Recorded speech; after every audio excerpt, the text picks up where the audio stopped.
To play. To play means खेळणे. To write. To write means लिहिणे.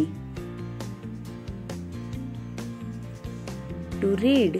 To read means वाचणे.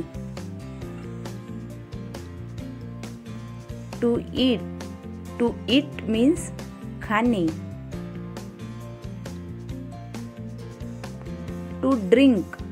To drink means पीणे. To come. To come means येणे. To go. To go means जाणे.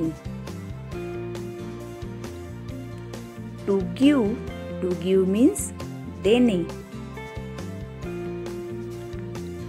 To reach. To reach means पोहोचणे.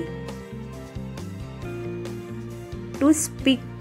To speak means बोलणे. आजच्या व्हिडिओमध्ये आपण verbs म्हणजेच क्रियापदे हे मराठी आणि इंग्लिश बघितलेले आहेत. अगदी सोप्या पद्धतीने लगेच पाठ होतील असे आपण 10 क्रियापद बघितलेले आहेत.